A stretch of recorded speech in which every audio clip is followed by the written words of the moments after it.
저 옆 사람 인사합시다. 은혜 받으십시오. 인사하십시오. 은혜 받으십시오. 자, 굳은 표정 가지고는 은혜 받기가 어렵습니다. 늘 표정이 밝을 때 은혜도 넘치게 임하는 줄 믿습니다. 자, 이 유베리의 아동 동화 이야기 중에 구동이라는 동화가 있습니다. 자, 이 아동 동화라기보다는 성인 동화에 가까울 만큼 인문적인 내용이 깊죠. 그 책의 내용 가운데 제 머리에 와 닿은 이야기 중에 하나가 이 구덩이 속에서 알게 된 것이 있는데 여기에 있으면서 내가 할 수 있는 건 단지 위로 올라가야 한다는 것이다. 저 이 구절에 상당히 공감을 했습니다. 구덩이에 앉아서 내가 왜 인생이 이렇게 됐는가 절망하고 또 누군가를 원망하고 그러면 그 구덩이에서 빠져나올 수가 없는 겁니다. 거기서 할 수 있는 것은 위로 올라가는 것이다. 우리의 신앙적인 영적인 구덩이에 빠졌을 때도 마찬가지입니다. 구덩이에서 우리가 할 수 있는 것은 위를 바라보는 것입니다. 하나님이 위에 계신 하나님이 나를 이 구덩이에서 건져주실 것이기 때문입니다. 이스라엘은 비가 적고 땅이 건조하죠. 물을 구하기가 쉽지 않습니다. 우리나라 연간 강수량이 한 1300mm 됩니다. 이스라엘은 한 400mm밖에 안 되죠. 우리나라의 3분의 1도 안 됩니다. 강수량이 말이죠. 비가 적게 내리기 때문에 물이 귀할 수밖에 없죠. 우리나라는 전국 어디든지 샘만 파면 땅속에서 물이 콸콸 쏟아집니다. 그런데 이스라엘은 전 지역에 땅속에 물줄기도 많지 않고 물을 팠다 해도 매우 깊이 파야 됩니다.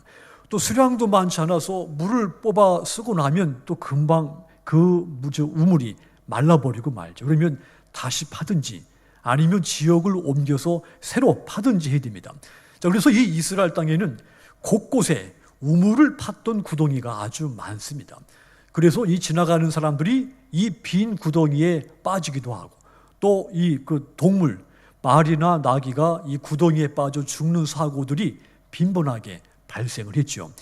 마태복음 12장 11절은 바로 그 증거입니다. 예수께서 이르시되 너희 중에 어떤 사람이 양 한 마리가 있어 안식일에 구덩이에 빠졌으면 끌어내지 않겠느냐.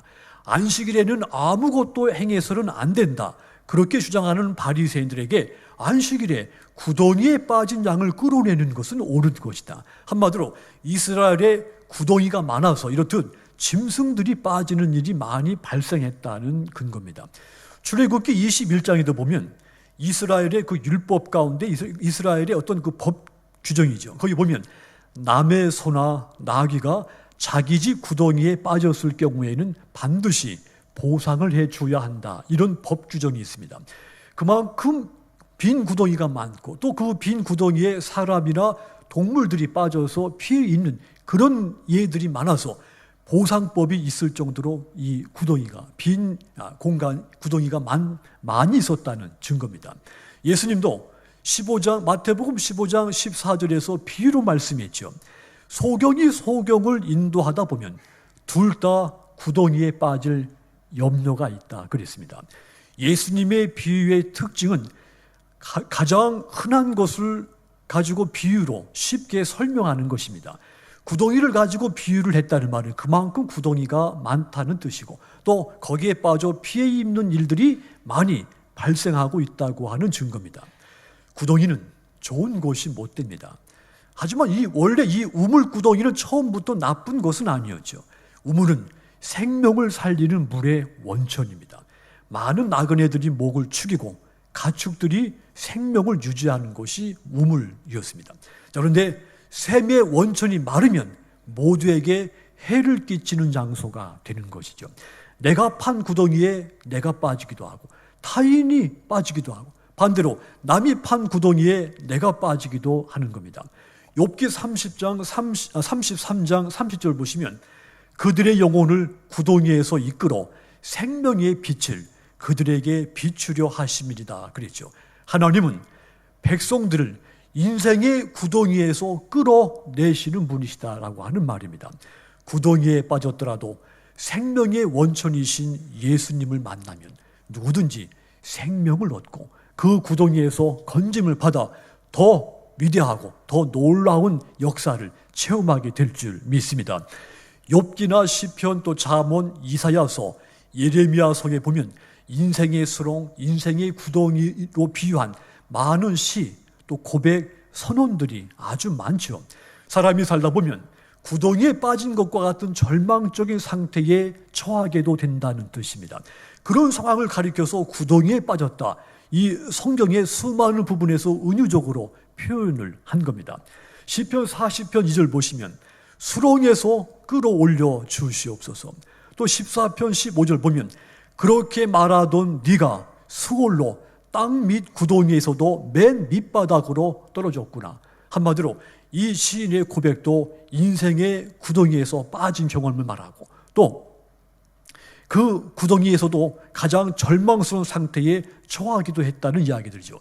인생을 살다 보면 누구에게나 수많은 구덩이에 빠질 때가 있습니다. 고대인, 이 시가 기록됐을 당시 고대인도 마찬가지고 지금도 앞으로 미래의 세대들도 마찬가지입니다.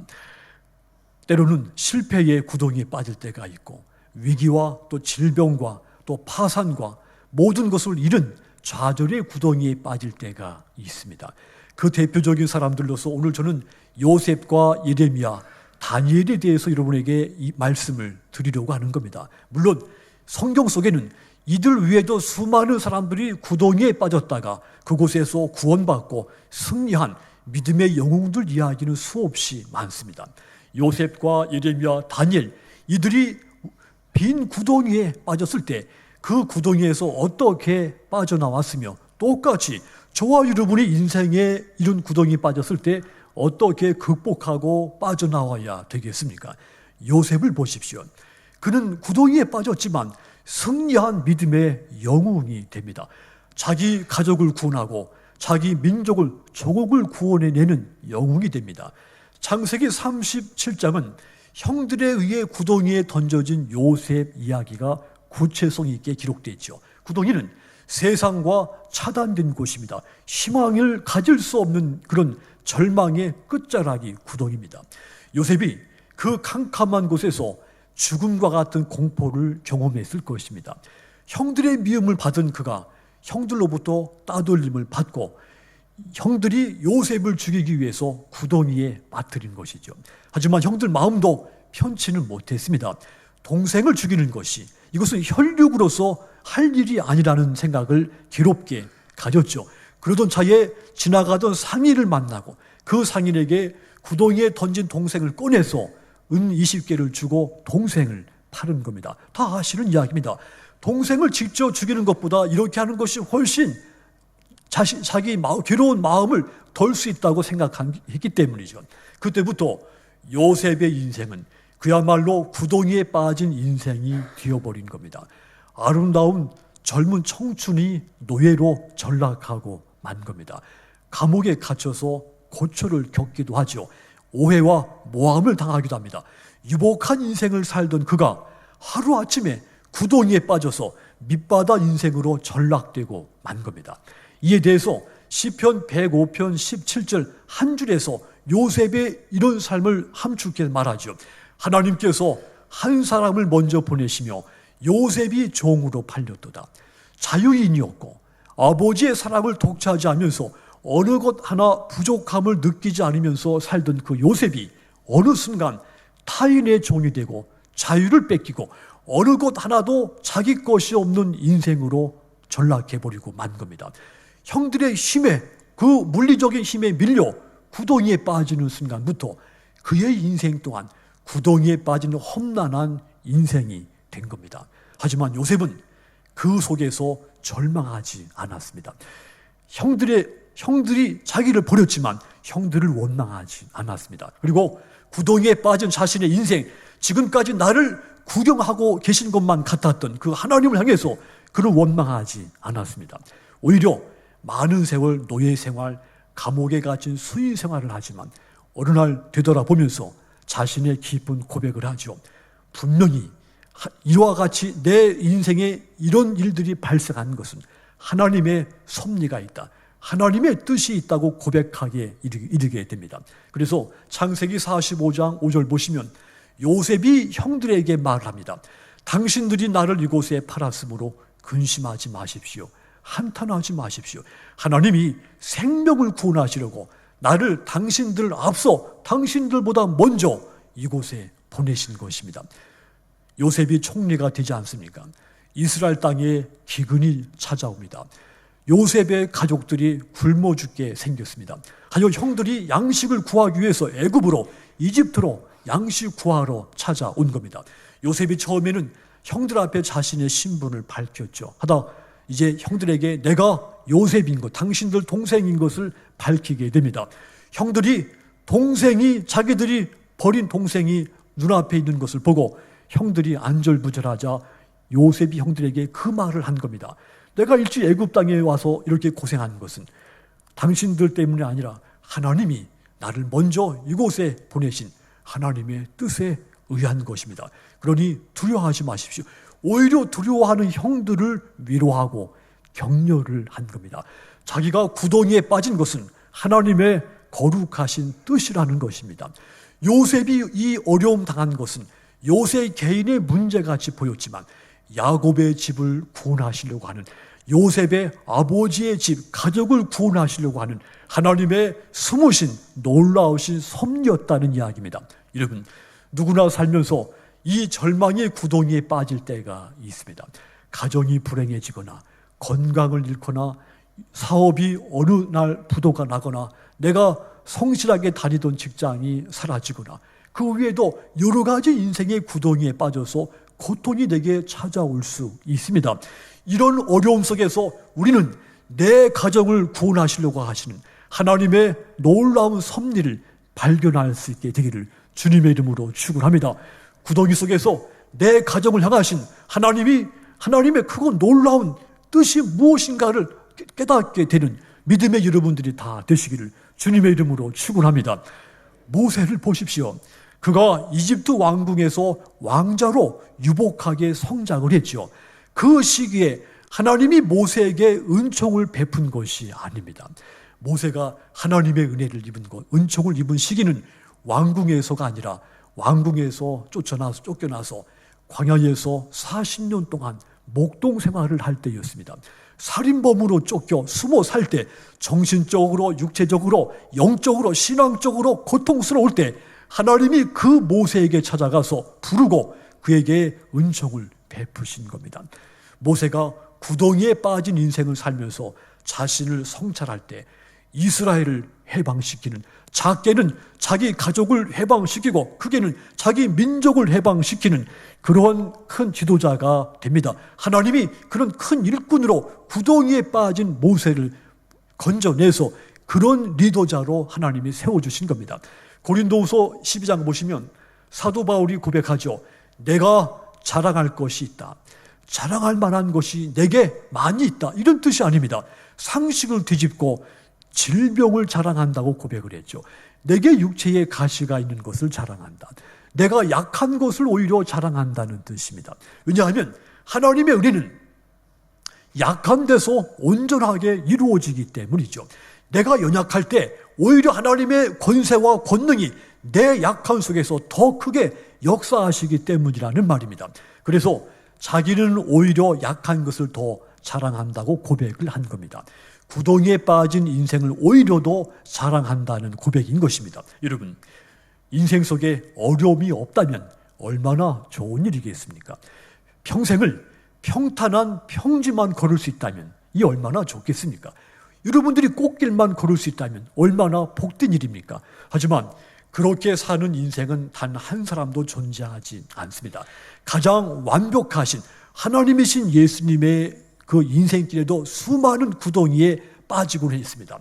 예기치 못한 상황 속에 깊은 구덩이에 빠질 때가 더 많은 것이 인간의 삶인 겁니다. 하지만 낙심하지 마십시오. 하나님은 좋은 것을 통해서 은혜를 베푸실 때보다 고통스러운 일을 통해서 은혜를 더 크게 베푸시는 하나님이시기 때문입니다.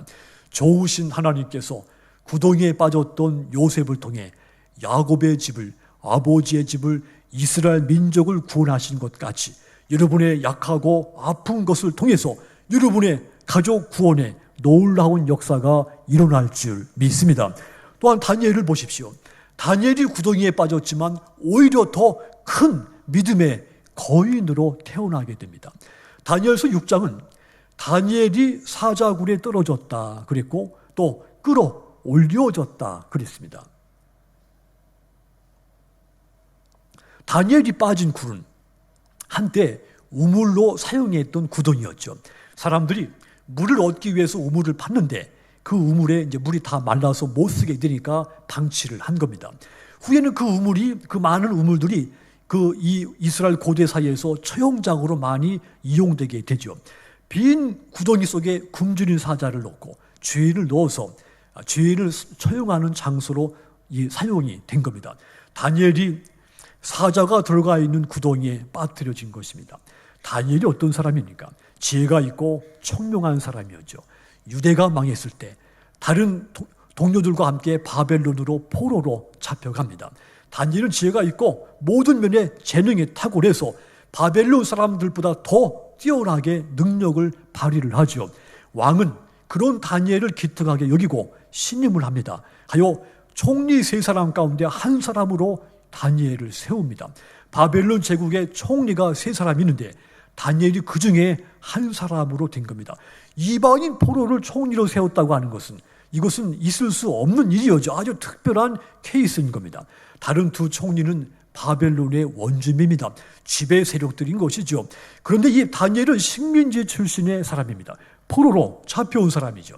이런 사람이 왕의 큰 신임을 받고 총리가 되니까 다니엘을 시기하고 질투하고 모함하는 사람들이 주변에 많이 생기게 됩니다. 이 2 총리도 가만히 있지 않았죠. 그들도 다니엘을 죽이기 위해서 여러 가지 묘책을 세우기까지 합니다. 그 순간 다니엘은 인생의 깊은 구덩이에 더 빠지게 됩니다. 하지만 다니엘은 날마다 3번씩 예루살렘 성전 향해서 창문을 열고 기도하는 것을 쉬지 않았다 그랬습니다.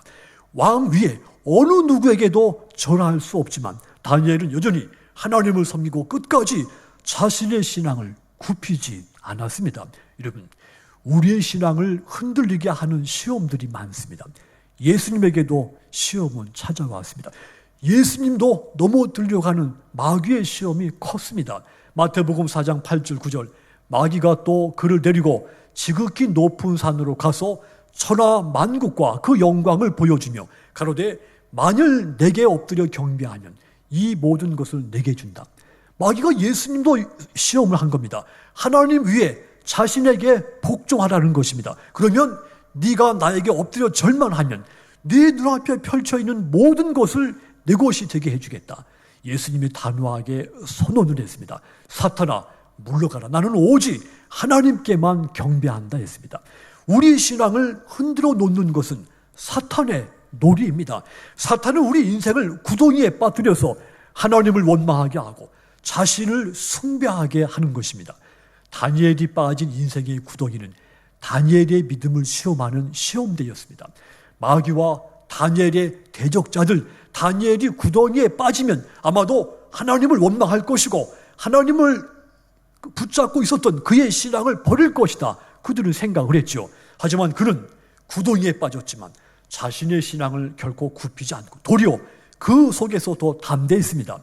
하나님은 그런 다니엘의 신앙을 보셨습니다. 그리고 그 속에서 건져내서 더 큰 믿음의 거인으로 세워주신 것입니다. 존 버년의 철로 역정에 죄의 짐을 지고 가는 크리스찬 순례의 길을 가는데 낙담의 늪을 지나게 되고 죽음의 계곡도 지나게 되고 의심의 성도 지나게 됩니다. 우리 모두는 믿음의 순례자들입니다. 믿음의 길을 걷는 순례자들, 믿음의 길을 방해하는 수많은 구덩이들을, 웅덩이들을 만나게 됩니다. 사단은 우는 사자같이 우리의 믿음을 흔들려고 달려듭니다. 그리고 우리를 구덩이에 던져 넣습니다. 혹여 그 구덩이에 빠져 있는 것 같은 그런 판단이 들지는 않습니까?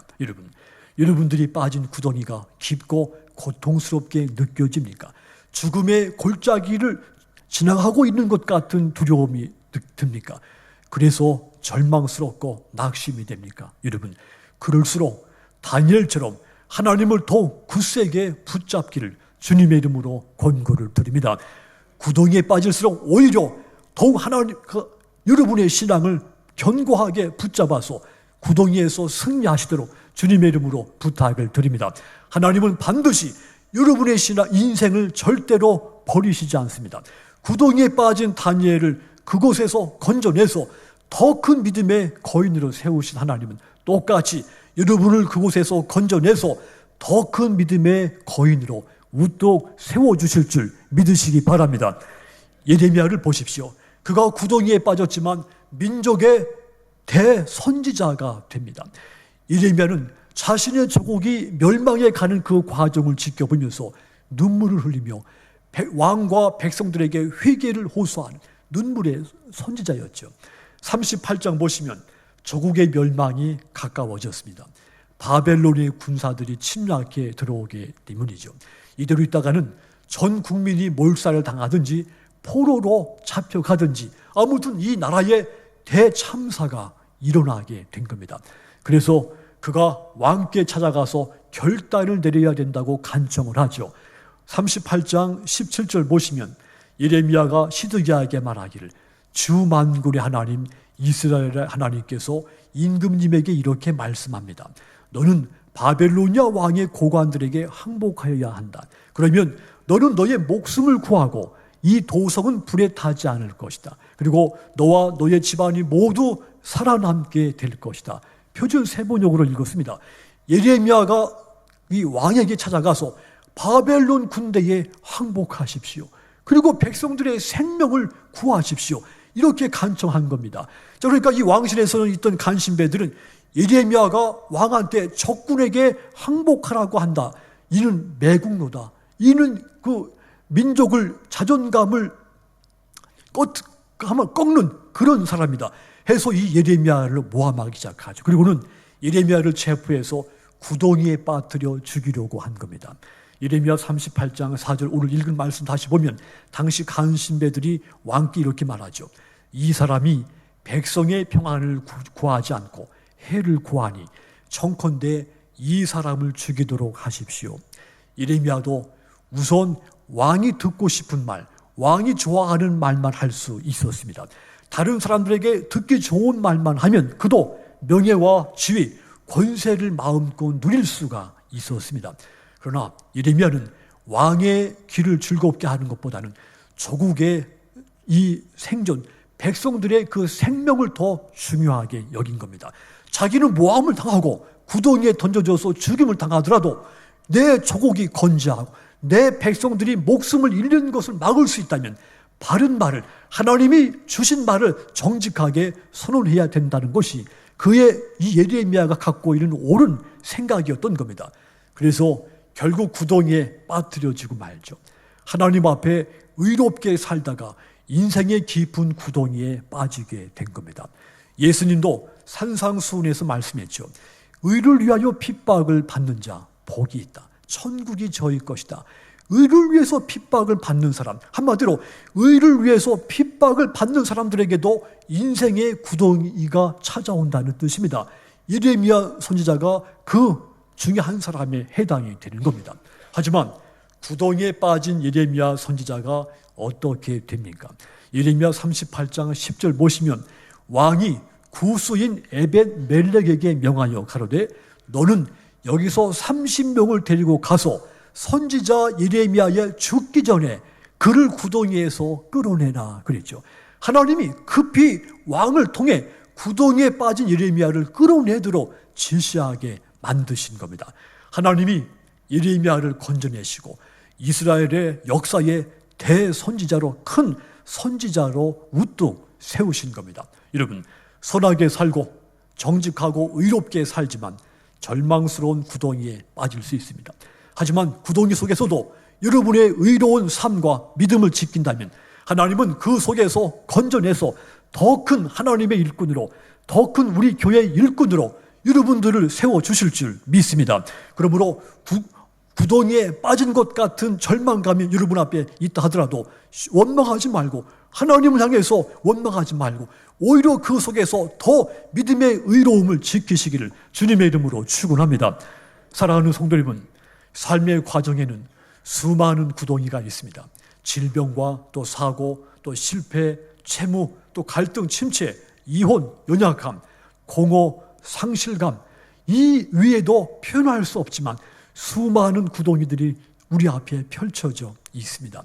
시편 40편 1절 2절 보시면 내가 여호와를 기다리고 기다렸더니 귀를 기울이시고 나의 부르짖음을 들으셨도다. 나를 기가 막힐 웅덩이와 수렁에서 끌어올리시고 내 발을 반석 위에 두어서 내 걸음을 견고하게 하셨도다. 이 믿음의 위대한 시인도 인생의 구덩이에 빠지는 일을 겪었다는 고백입니다. 하지만 하나님이 그 속에서 자신을 건져서 참으로 기가 막힐 그 구덩이에서 건져서 나를 이렇듯 아름다운 믿음의 시인 되게 했다고 하는 고백인 겁니다. 신앙의 대가들도 구덩이에 빠진다는 말입니다. 하물며 연약한 저와 여러분들이야말로 얼마나 많은 구덩이에 빠지게 되겠습니까? 우리의 신앙을 무너뜨리려고 하는 많은 시험의 구덩이들은 존재합니다. 그 구덩이에 빠지지 않고 피해갈 수 있다면 이 얼마나 좋은 일이겠습니까? 하지만 저와 여러분들은 대부분 이 시험의 구덩이에 빠지게 됩니다. 그때가 가장 중요한 순간입니다.